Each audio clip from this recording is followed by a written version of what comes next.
Hello, this is Bass Bit number 7, and this is Ariane, and today we're going to be talking about the first of the intervals. So we're now knee-deep into music theory. Intervals, the smallest building blocks that are at the root of all chord scales, what have you, musical structures. So we do really well to know how they're built on the bass, what fingerings to use, what they sound like, what to do with them. So here we go. The first interval we're going to talk about is the prime or the unison. Prime or the unison is basically the same note, and every single interval can be played either harmonically or melodically. Harmonically means that I'm playing the two notes that make up the interval at the same time. So I'll give you an example of, for example, the major third sounds, and we'll get to that, but just as an example, I'm playing it harmonically, meaning at the same time. And if I play the same interval melodically, it means I'm playing it one note after the other, just like a melody, right? If I play one at the same note at the same time, and I cannot do that on all instruments. On the piano, I can't do that. I have one note, one key for one note, and I would need two pianos in order to play that same note in unison. On the bass, however, because I have the same note in different locations, I can very well do that. For example, I will be demonstrating that with this C2, and just tap it right here. Or I can even stretch my hand to play that G in unison, for example. If I want to play it as a prime, then I would be playing it one note at a time. And that is at the heart of a lot of grooves. Keep in mind, a prime is not the octave. They are related. We'll talk about that later. Two C's like that would be two different C's. So that's C2 and that's C3. But if I'm playing the same, that's a unison. Okay. The prime is one of those intervals that do not occur as major or minor. They occur as perfect or pure. Now, of course, I can make everything that's perfect or pure bigger by a half step, and if I name it correctly, it's still going to be a prime, even though it doesn't sound like the same pitch. So what I mean by that is this is a prime C, right? I'm playing the same note twice, C, C, it's a prime. Now I'm going to play an augmented prime, C, C sharp, okay? Sounds like a minor second, but in order for it to be a minor second, I would have to call it C to D flat, because C, D, that's two.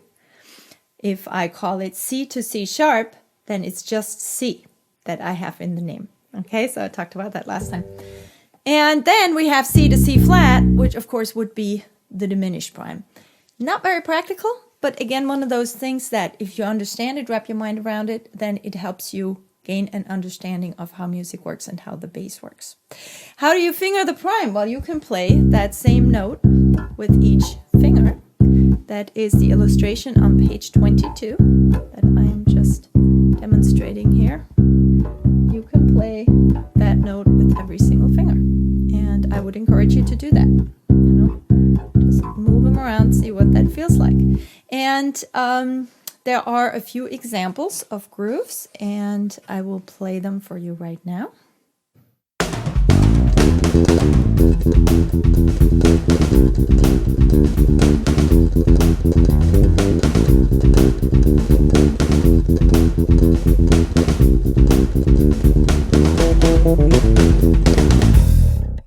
I want you to see just the written out part of the groove example as I'm doing it on the fretboard.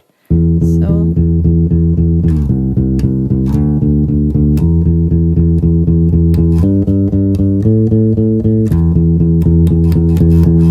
okay, so that would be the prime rock groove.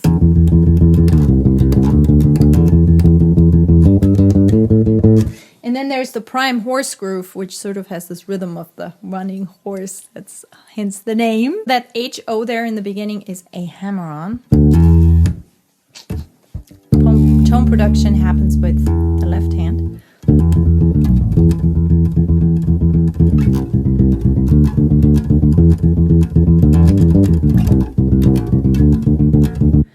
A lot can be said about the groove of the prime, because a lot of rock grooves are played with pumping eighth notes. To play pumping eighth notes really well is actually not an easy task. We're talking about this more when we get to the technique chapter, but I'll tell you how to get eighth notes in a row to sound a little more steady. So there's a few tricks of the trade that you can use. One, for example, is the goal of pumping eighth notes like you have them in a lot of rock grooves or something. It's a really powerful thing, but they have to be even in order to be grooving. So there are a couple of tricks. One is you want to be aware of how long the notes are. So if you have a click,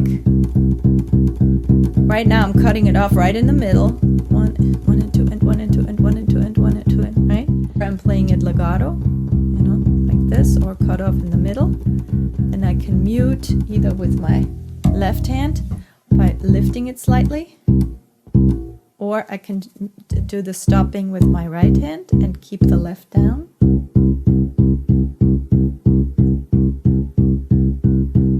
And then the other thing I want to do in order to make these notes sound as clean as possible, I have a couple of things I can use as tricks, depending on the tempo. But if you see those two fingers have different lengths, right? So if I just bring the string to them, I'm going to make an indent, then I can show you.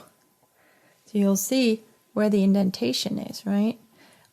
It is on this finger, it will just grab a little bit of flesh, and on this finger, it will grab much more flesh. So no wonder that if I just come in like this, one will be sounding much louder because there's more mass there. So in order to combat that, a neat trick is to tilt those two fingers a little bit this way, and that way I get about the same amount of flesh hitting the string. Another trick is I want to see to stay as close to the same spot as possible. So that creates a little bit of this, almost a figure eight. And then another thing I do a lot, especially in the studio, if I want to get it real clean, I'll just play with one finger. And usually I don't like doing that, and I train myself not to, so I have sort of this automatic process going on, and I don't have to decide which finger I'm going to use. But in terms of if there are eighth note grooves, then I might do that and just stay on one finger. Depending on if I don't want it legato, I might mute it then with my left hand. So just thought I'd mention that, because to play eighth notes cleanly, that can it's time worth spent to record yourself, listen to it. You can even see it in the waveform. If one is smaller and the other one is bigger, and you can see that your dynamics aren't even. And that's the prime and the unison. There are a few more exercises in the book you can check out, and as bass players, we do really well to put some time into steady eighth note grooves, so I very much recommend that. Prime and unison.